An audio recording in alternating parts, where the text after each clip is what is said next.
here we are yet again with the one, the only Bill Moser. Back by popular demand. Well, thank you for having me back. I appreciate it. That pleasure's all ours.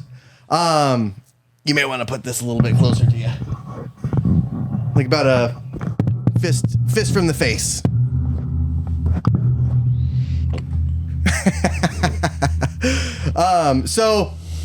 So you brought the Roadster today. Yes, I did. A beautiful 32 Highboy. Yes, it is. I like it really well. So let's take us through it, because the previous owner of this was, of course, Gramps, My special friend. and he put a couple specialty items in there. Well, here's how this came about. Dave wanted a car. He wanted a 32 Roadster, and he looked and he looked. I found this for him up in the hills, and the guy had pulled the motor and the transmission out of it. He was going to make a hill climb car out of it.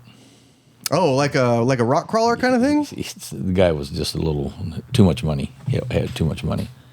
And so anyway, then it just sat there, and so I found it, and then Dave bought it, and then we took it to Jackson to my friend, who we put a brand spanking new motor, new crate motor, a new crate transmission in it. Has a 9-inch Ford, 308 gears, and it's a 4-bar suspension, and then he did lots of work. We put new brakes on it because we don't even know what, it has 4-wheel disc brakes, but we couldn't find pads. Nobody even know what they were. Really early 70s stuff that's non-existent. So we put all brand new GM front and rear disc brakes on it, and has a Mustang steering in it. Drives great, handles good, and just a lot of fun. So the Mustang steering, is that like what they call like a Mustang 2? No, like say 65, 66 Mustang. Oh, really? Yeah. Mm-hmm. So it's just the same same steering, not the same front end then, No, right? no, just a steering box. Excuse me. Oh, okay. That's when we refer to the steering, just the steering gearbox. Oh, okay. Because if it was Mustang 2, it'd be rack and pinion. Right. Okay. That's okay. Because that's what I hear that a lot, and I see that a lot. So I was wondering, but all the underneath of it is straight up chrome. Everything's chrome plated underneath, and it's just as beautiful on the bottom as it is on the top, on the side, from the front. It's a beautiful car, and it's just really this is kind of like when you cross that line from just like a tool, like a vehicle, to a piece of art, and it's just it didn't have a top on it when Dave got it. It did not have a top. It had a Duval windshield already, and so the Duval windshield, because that's a special term. Why don't you explain kind of what that is? Well, there was a gentleman named George Duval from L.A. area in the 30s and the 40s, built a lot of custom cars, and he designed that windshield, and I believe in the early 40s, someplace along in there. And it's a real popular item now, Duval windshield. Oh, okay. And so it has that. And so then Dave, Grandpa, took it to Sid Shavers in the Bay Area to have a bop top put on it. And what that means, it's like a foreign car top. You can untake the top off of it. And then you can take the top bowls and take them all apart and put them in the trunk and put the whole thing in the trunk instead of having a one piece or instead of folding down. So let's call it a bop top. Oh, okay. See, so it comes apart really easy.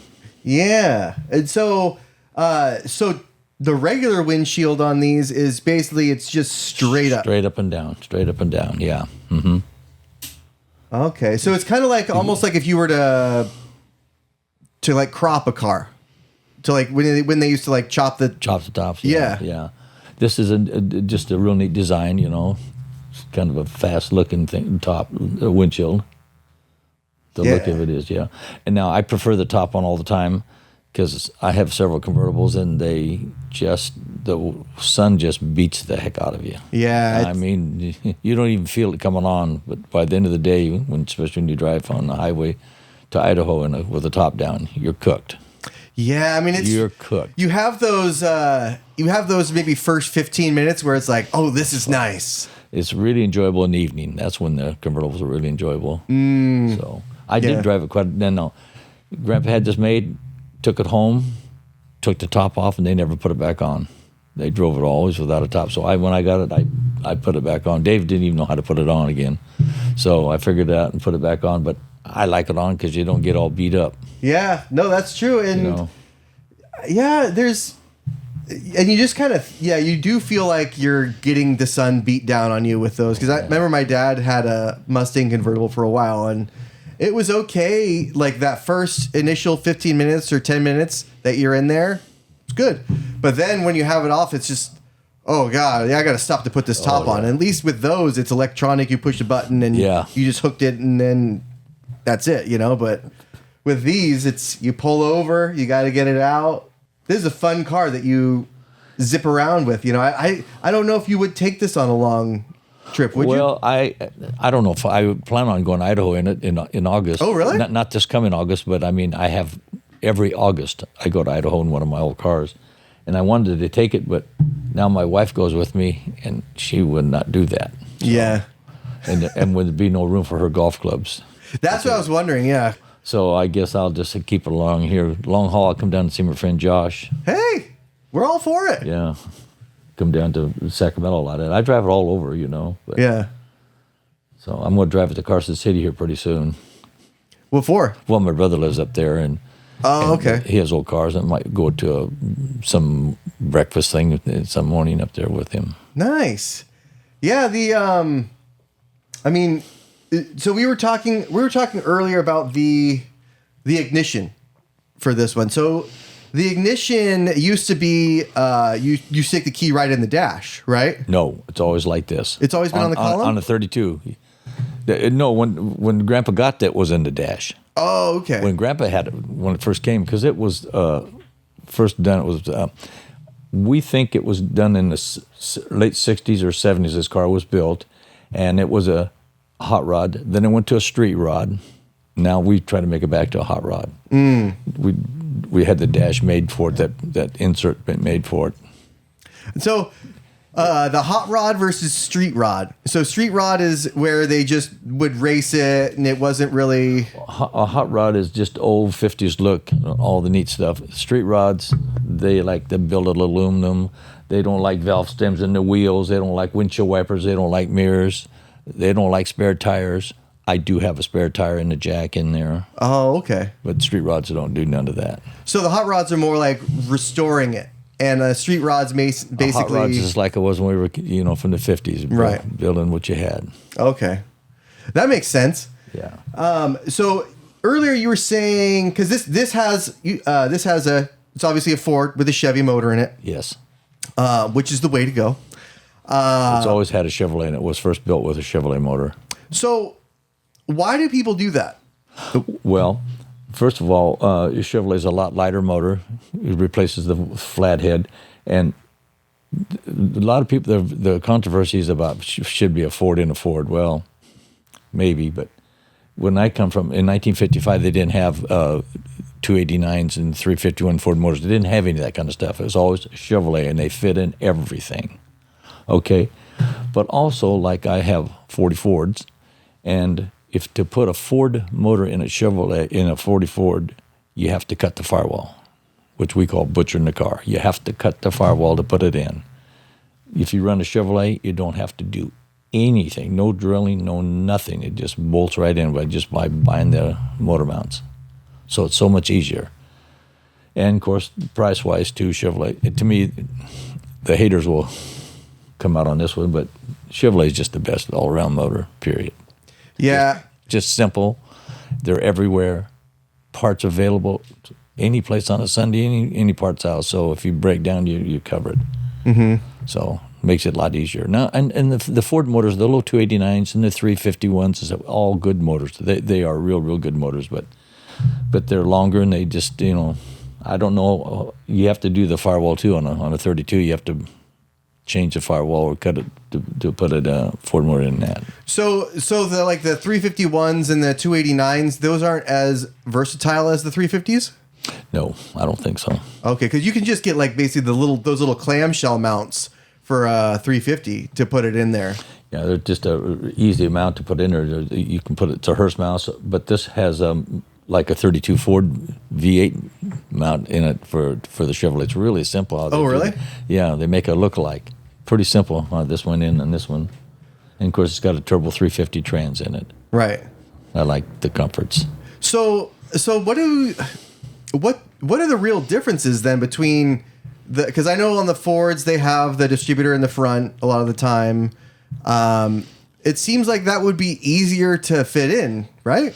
Well, no, because the motor's longer. Oh, okay. See, the motor's physically longer. Physically longer, yeah. It doesn't really make a difference where the distributor is in that respect. Oh. You know, because it just doesn't, you have to move the motor back so far and you have to do the firewall to get it to go back.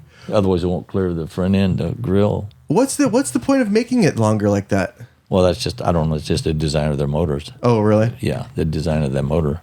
Oh, okay. Because even then, even when, because I don't know if they're longer now still, but the reason people don't swap them out now is because they're more complicated motors than Chevy has. They do the dual overhead cams a lot of the time, or even single overhead cam is even more, the engine is physically bigger than an LS motor or something like that, Yeah, Chevrolet was just always the mainstay motors in the early days. And now, there's lots of good motors out there. The Chrysler Corporation motors, Buicks, Oldsmobiles, all the motors are good. Packard motors, V8s, Studebakers, fabulous motors. But the parts availability is the problem. They're just not on the shelf at any parts house. You have to order them from specialty places. So this is basically this, and a Ford motor is just simple way to go. But right. But to do this without doing any modifications to the firewall or the frame, Chevrolet is the easiest. It was the first. That's what we had to start with, and it just carries on. Oh, right, because their small blocks started in the 50s. 55. And Ford's small blocks didn't start until 63. 63 in what, like a Falcon? Falcon. Yeah, okay. Fairlanes and the Falcons. Fairlane, that's right. That's what I was thinking of. Those are the big ones. Yeah, and the Fairlane, the first motor was a 221 cubic inch, and then the Falcon had the 260. Oh, okay. And they're good little motors. They are good little motors, but still you have to modify the firewall to use them. So it's just so much easier to put a Chevrolet in it. Right. Just so much easier. Did Ford have a straight 8? Because I know Buick had a straight 8, right, for a little while? Ford came out in 1941 with a 6-cylinder, flathead 6-cylinder, which really was a better motor than the V8. Mm-hmm. More horsepower and everything, but of course they had to change the documentation to, Ford had to do it, change all the literature so that people would buy the V8s instead of the 6-cylinders. But a 6-cylinder was a good motor. To me, a flathead is just not my cup of tea. Oh, so they had to what? Oh, they had to underrate their V8s. They had to underrate the 6-cylinder, so it wouldn't compete against the V8s. Oh, really? No, I come from car lot people. My dad, we had car lots when we were kids. And when we'd get a 6-cylinder, and they were hard sellers. Nobody wanted the 6-cylinder. They wanted the V8. But a 6-cylinder was a better motor than the flathead V8. A better motor. Really? Yeah, no cracks. Just a good little motor. Just better made. Just better made. But then you said probably comparable torque-wise. I don't know about all the facts. Okay. I just can't go. I just know they were good motors. They didn't have cracks. They didn't have all the vapor lock problems as the flatheads did. The V8s did. Oh, why did they have vapor lock problems? Well, I don't know. They just really heat and stuff. I don't know. I don't know all that, but I just came from all them days that the vapor locked and auto water crack blocks. Really? Flatheads are noted for crack blocks. Yeah. They have just issues with the water jackets? Yes, in the valve train, in the valve area. Really bad. They always have had. And they're always heated. They always run hot. So the little Flathead 6 was a good little motor, but then you can't put them in a hot rod too long. Right. Chevys run a little bit hot, though, sometimes. No, the 283s don't. And 327s don't, but then the 350. Oh, yeah. But a 350 does run warm. Does run warm. Yeah, because I know the LSs like to run a little hot as well. All motors nowadays run 210, Yeah. 200, 210. Now, when I come from, you always wanted to keep the motor cool, 175 if you could. But the technology, some of these old guys, mechanics and stuff, they tell you the best way to get even on a 283 is if you get them running at 200 degrees. They really perform better and they don't wear out as fast. So that's what they say. It's hard for guys like me to do that, but when I see it runs at 200, it's fine. It's fine. But then you only at the end of the gauge, a lot of those gauges they only have 20 or 30 degrees after that, right? Yeah. So you're kind of like just seeing that gauge not in the middle all the time is it's scary, but if there's water in it, it ain't gonna hurt anything. If it's not out of coolant and it's running 220, it's fine. It ain't gonna. Oh, really? You ain't gonna freeze it up. Because my Camaro wants to run hot too. Yeah. And I'm always worried and maybe it's just the gauge that's in there. The gauge, because I go in there and it's like, it's right at the middle for a while, but it's at the middle at, about 160 or 70. The way to test that too is to get by a manual gauge, a direct, not electric, but a manual, and put it in just hanging onto the dash just to check, compare it to the original and make sure that it's the same temperature. Oh, okay. That way if that gauge is good. Well, the gauge I have, it's, the kind that plugs right into the... I'm talking about this as a manual, no electric at all. Oh, okay. It's got the Freon or the inside the tube. Oh, really? A direct. Oh, okay. Yeah. Oh, well, yeah, I'll try that. You can just put it in and then compare it to see if it's the same temperature as the other one. Yeah. Well, I also had an issue, I think, with the gasket on the water jacket housing, and it would never let the thermostat open. So it just kept getting stuck in there. And then when I took the thermostat out, it did take a while to get up to temperature, but once it was staying there. Yeah. You should always have a thermostat in there though, because it's when they get hot, they stay hot. Yeah. The thermostat will make it go both ways. Well, once they get hot, it's pretty much they go bad, right? Oh yeah. You got to get a new one once it gets hot. Yeah. Yeah. Especially if it gets stuck closed, then it's not circulating at all. Yeah, I got to get another one, especially because I still have a little bit of a leak coming out on that water jacket, Yeah. So the coolant gets pulled up, and every once in a while I got to add a little bit more in. Oh yeah.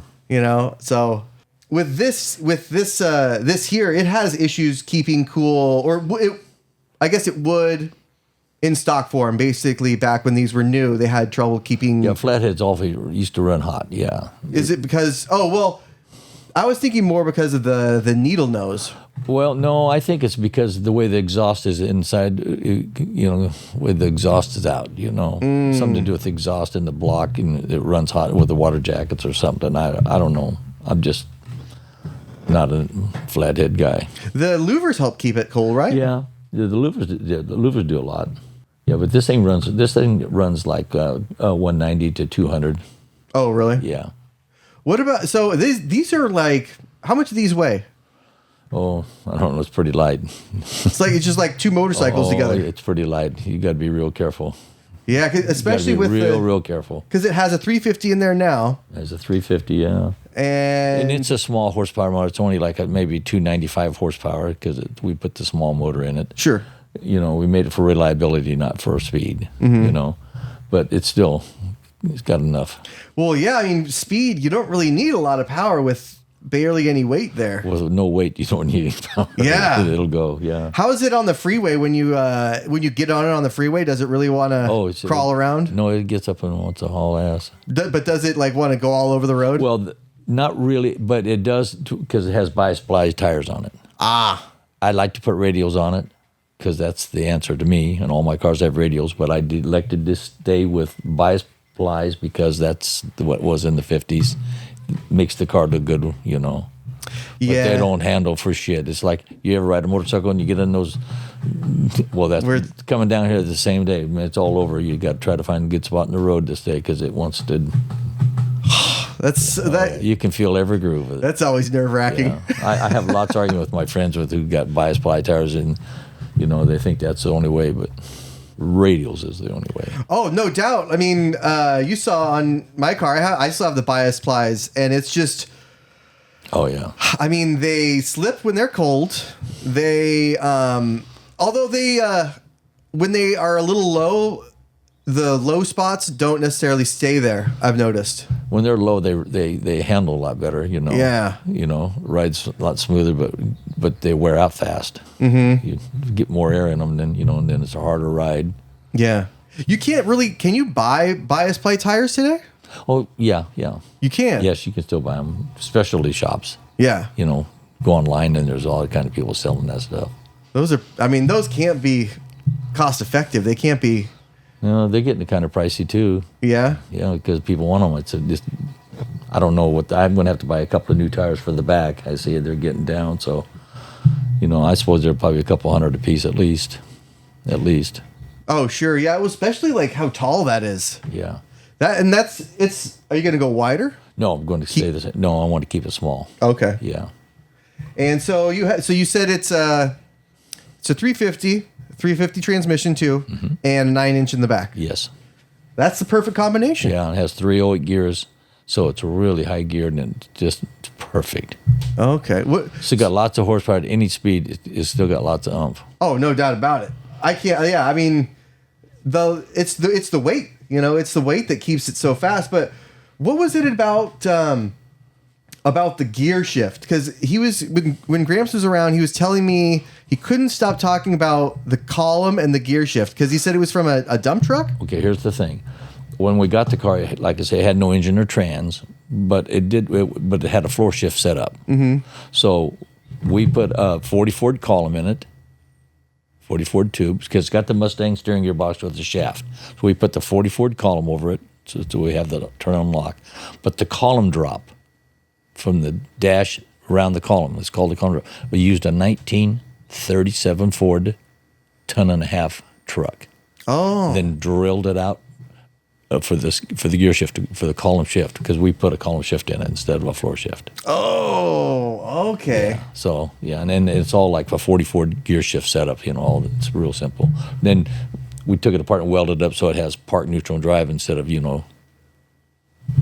second and high gear. It just goes from park, reverse, neutral, and drive. Oh. So I had to take it apart and weld it up, and pretty cool. So these all had floor shifters to begin with? No, yeah, 32s did, yeah. 40 Ford was the first. 40 Ford was the first column shift.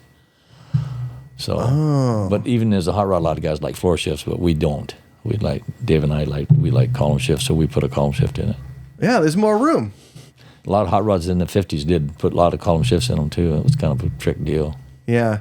I still have never driven a column shift that's a stick. Oh.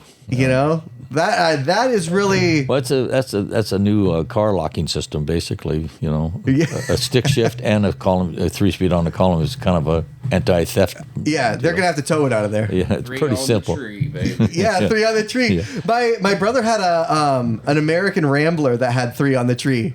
Oh, and that was, I don't know if that even had 80 horsepower. That was a dog. It was. You see like all those like old hot rod, and you think, oh, well, that's probably pretty fun to drive. This was not. So it was absolutely not. Yeah. But let's should we take it for a ride? If you'd like to. Let's do it. Okay. All right. Running back yet. Sorry. I got that on camera.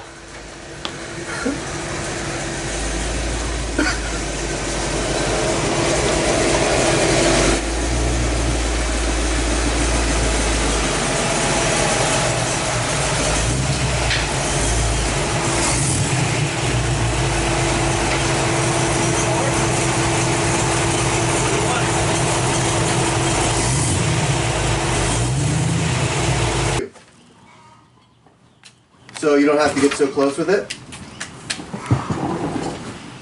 So you can just plug it into this whole thing.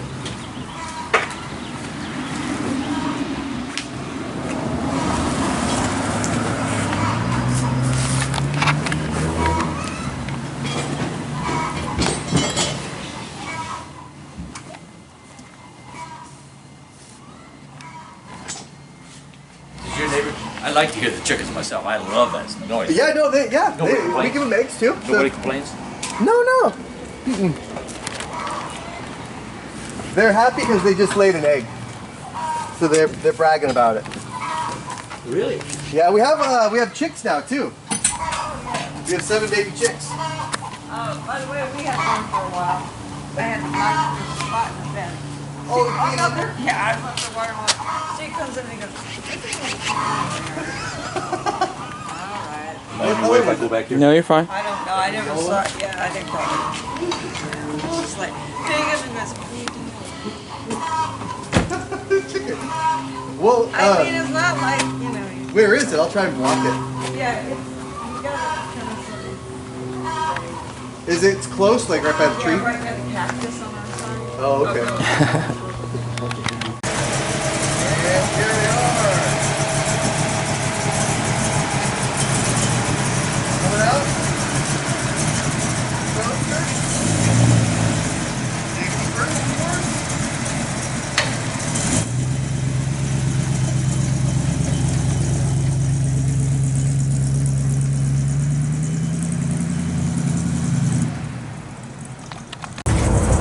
And here we are.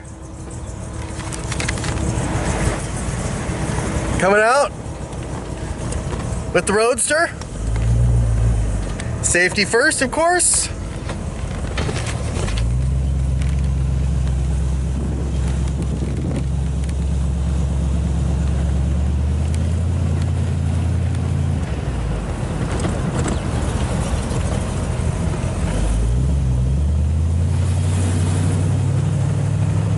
It is nice and smooth. Yeah, I do like the automatic motor. I mean, I like the shifting too. I'm not opposed to shifting left or right. Go right. But the automatic is so nice.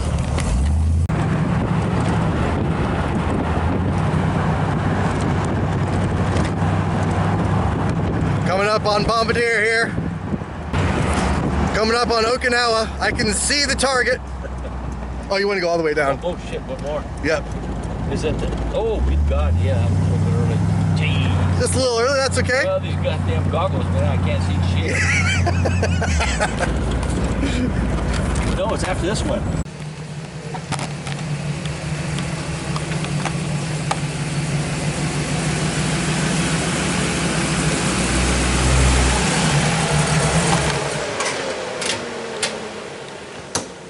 Hello. Finally landed on Okinawa.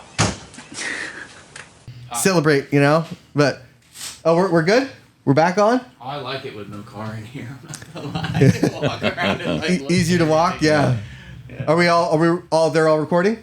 Okay. Yeah, that was a hell of a ride. Thank you. Yeah. That was a hell of a ride. Well, it's the first time I've had a top off since I've had the car, other than when I bought it. Right. So yeah, it was pretty cool. Yeah, so you mentioned when you got it, when you and Gramps went to go pick it up, the ride height for you. You got a couple inches on Gramps. The ride height, you were Above the windshield. so like your eyes, you couldn't even use the windshield. I had to duck down, and I had to duck way down because it was comfortable driving from his house all the way to Jackson. It was pretty tough, and I thought, oh my God, what did I make a mistake here? So then I took it down to Concord to my friend who owns East Bay Speed and Custom, who's a real nice guy and a great builder, and I wanted his opinion what to do because I was going to put a stock windshield frame back on it so it would be tall enough to cover me. And he said, no, you're not going to do that. He said, cut the seat down. I said, well, my friend already did that. He said, no, take the bottom of the cushion out and cut the bottom of so your butt sits way down in it. And we did that, and it was perfect. And then put a new piece of upholstery on the bottom of it. So did he actually cut the seat springs? No, there's no springs. Oh, there's no springs There's in no it. springs. No, it's all made. It's just foam. Oh. It's pretty trick. It's really nice. Yeah. Oh, so he cut the foam out. No. A portion. No. That part we left alone on that part, but the plywood bottom. The plywood bottom. We just cut the plywood bottom out on both sides, so my butt would go down in it. Yeah. See, so it still has the same strength, and then put upholstery back on, still has the same comfort. Yeah, because it's really like the perfect height now, because when we were riding, you put your arm out, and it's just right there, and you could still use the windshield. Yeah. Because if you look at it, I mean, with the top on, that visibility is pretty tough. Yeah. Especially when you're on the freeway, switching lanes, commuting all the way down here, which we appreciate. I could see, like, when you have that top off, you see all around. I mean, people are waving, it's just like, you don't see that very often. But I just hope nobody and my friends who know me see me with that German helmet on, those goggles, because that's just, I don't know how those airplane pilots and bombardiers used to see with all that on there, man. I mean, well, that kept the smoke out, right? Otherwise, the smoke would be all up in your eyes. Yeah. So I probably looked like an idiot going down the road with that on, and Drew's laughing at me, so I know I did. Wait, if you look like an idiot with that on, then I look like an idiot you look now. Okay. You look okay. Yeah. Hold on here. And we set you up, Josh. This is ridiculous. So now that the top's off, as you notice now, I told you it was a bop top, and it all came apart, and we just rolled it up and put it in the trunk. So it's easy to put back on. It's just real easy to put back on. Yeah, I mean, it seems like it's really, and it's meant to kind of fold up to where it's meant to stow away in the back there. I'll take it now, go put it in the house, so keep it nice and don't get dirty and stuff. Yeah. So when people have a rumble seat, they can't have a removable top then. Yeah, you can. Oh, you can. But in that case, I don't know where they would put the top. Yeah, somebody's got to hold it on their lap. Yeah. Oh, but then also, they would see. It would seem like you sit a lot higher in the back then. Well, it depends on how the rumble seat is, but it's pretty cool. Now they make there's guys that, and I don't know if they made it originally, but they made a top to fit over the rumble seat too. Oh, really? So yeah, I've seen a lot of this done. I don't know if that was factory. I just don't know. I've never seen it. Hey, Drew, can you see if you could pull up a picture of a rumble seat with say 28 to 32 Ford with a rumble seat, because the Model A had the same situation. Yeah, and I've seen them, and I thought, that's pretty cool. And now if it had fenders on it and it had a rumble seat, then you'd step on a pad on the bumper, up on top of the fender, and then get inside. Oh. In this here case, you just have to step up on. There you go. On the tire. Oh, okay. No, there's no convertible tops yet, though. Yeah, they gotta. You have to word that different, I think. You're gonna have to word a convertible top over a rumble seat. That would be the thing to do.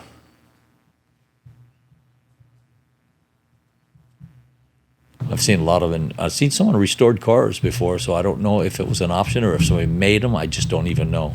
Yeah, I've never even seen that. But, I haven't seen everything, despite what I tell people. I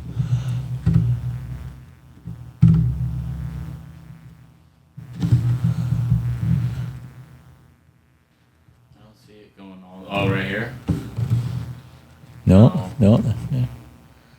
No, they had them. I mean, I've seen them, but like I said, I don't know if it's an original thing or if it's a hot rod item. But I've seen them on original cars, so but I don't know what it would be. Yeah, that must be something that somebody custom did, right? Because I don't see any of them that are. How did you word that? Rumble seat over a convertible top over a rumble seat? See. Oh no, you're gonna have to word that. Convertible, convertible top with rumble seat, top over rumble seat maybe, top over rumble seat. See what that does.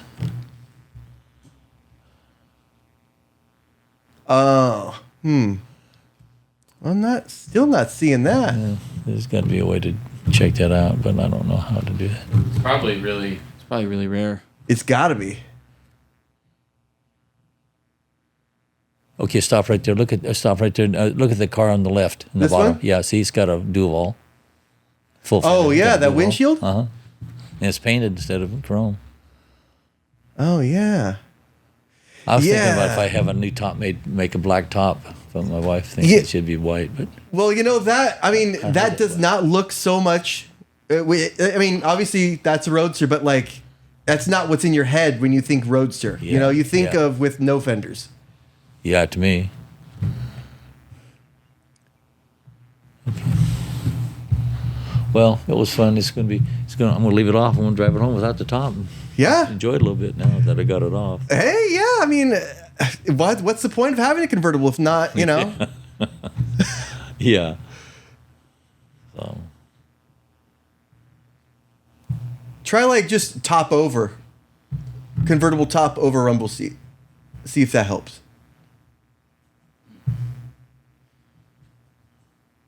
God, how do you spell convertible? Well, you got to put the N in there. CONVERT. IVLE, right? Yeah. Yes. Over rumble seat. Yeah, because, I mean, I don't even see a whole lot of. 28 Ford? 28 to 32. You put down it because it fits all those same identical situation. Man, I got to take this helmet off. This wool. This wool helmet. Whew.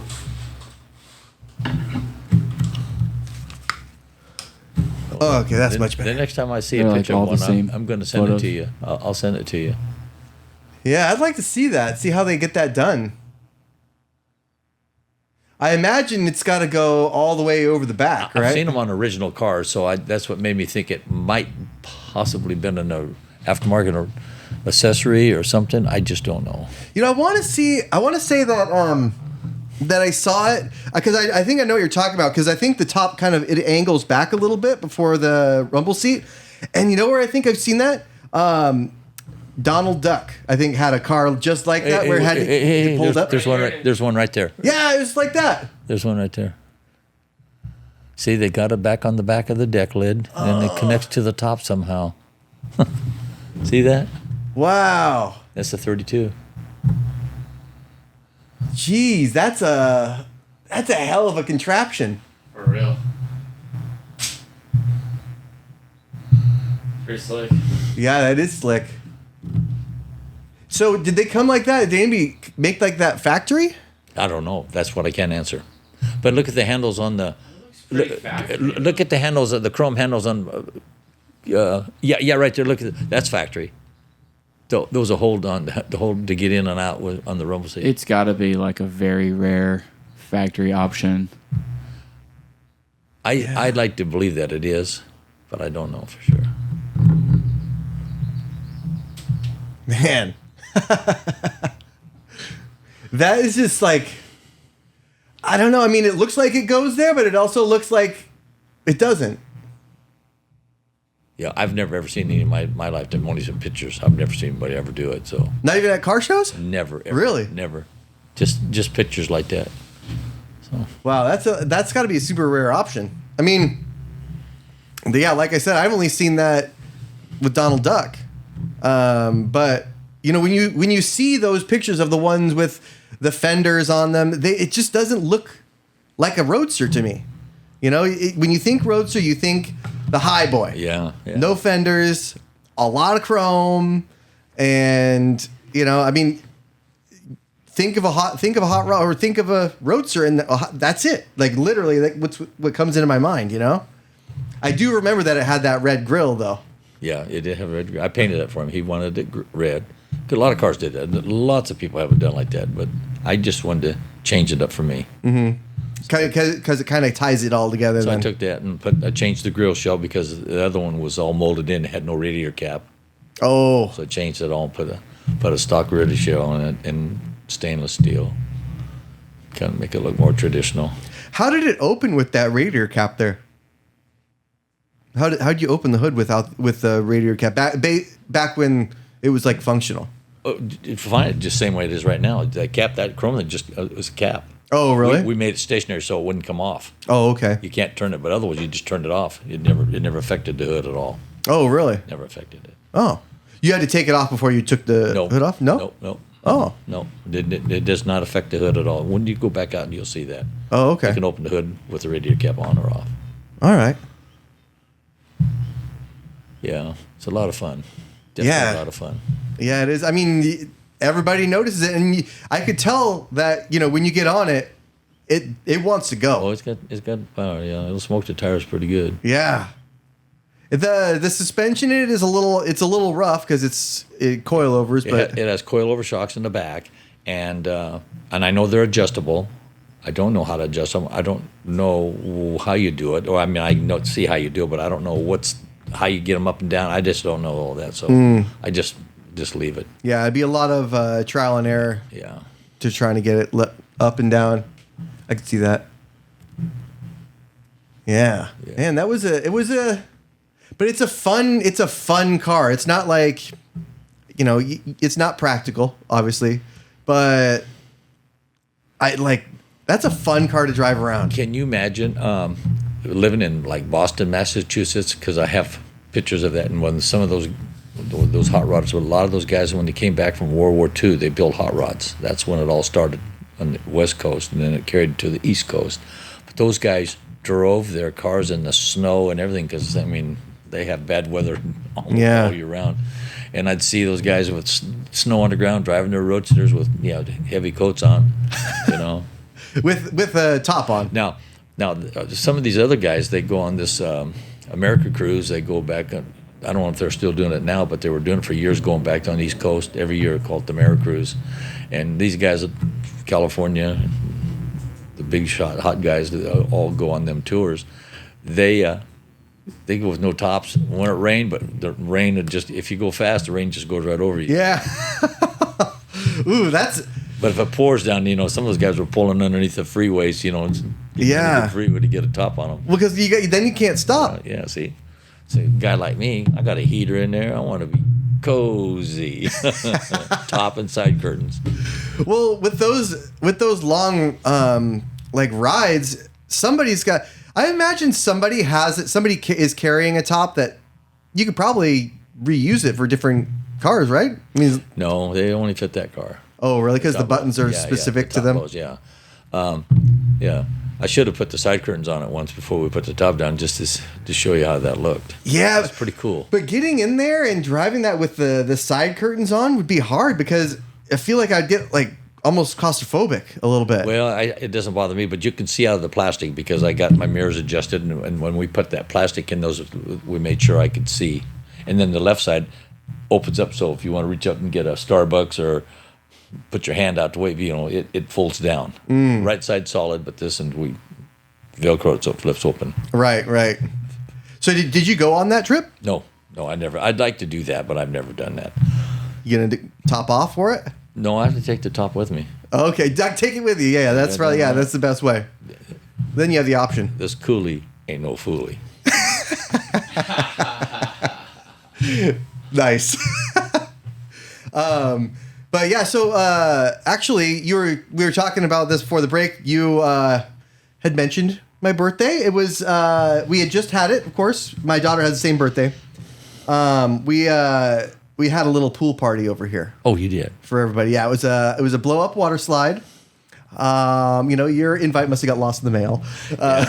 Yeah, I've called the post office and they are checking on that now. Okay, yeah, because I did spend at least 32 cents on that stamp, and I so appreciate it. Yeah. But you could give me the money for the stamp, just that way. Then I know for a fact that you did send me something. Oh well, you did say you forgot your wallet, so that'll go a long way with gas. I'm sure. You have to put 91 in there, right? Nope. Oh no, just regular. Dave put 91 in it. I don't. I put Marvel Mist Oil in it. Dave always did that, so I always keep that up. But no, everybody tells me, to put this. That stuff burns same gas mileage, same everything. I don't see no difference in nothing. Yeah. So. Well, the Marvel Mist Oil, that's more for the zinc, right? Yes. For the additive. Good for the valves. Yeah. Mm-hmm. Yeah. I put that in my Camaro too. And I use a non-zinc oil or zinc oil. Excuse me. I use a zinc oil. Oh, okay. Because all the new oils don't have zinc in them, But do they have a zinc additive that you could dump in it? Yes, you sure can. Okay. Yeah. That gets cost prohibitive, so I just buy the oil for that, and then I use Marvel Mist Oil on that, just because Dave did it since he put the brand new motor in. Why do they make it without zinc now? Is it like emissions related or safety related? Oh yeah, but I'd say it's, I don't know. I don't understand the whole scheme, so to me it's a political thing. So I don't know. But it makes it run better because of the wear between Well, obviously the valves, but everywhere gas goes. Yeah. Okay, so combustion chambers too. Yeah. They say you have to have special valve seats, hardened valve seats in them, and a lot of guys would take their hits, but I have never done that. I have just taken all my old motors and just run them, and I ain't never ever had a problem. So I don't know what's right and what's wrong. These new motors, not like this one, they've got the hardened valve seats already in it. They're all been Oh, like the 350 you have in there? Yes, yeah. Because it's a crate 350. yeah, because that's all been changed, So Okay. Nice. yeah. Well, I want to get a couple shots of underneath that car too, because that's Okay. fun. Yeah. But yeah. All right, Bill. Okay. Well, thanks for coming by again, Thanks for the invite. Appreciate it. and we'll see you again. Okay. Look forward to it. All Thank right. you, sir. See you guys.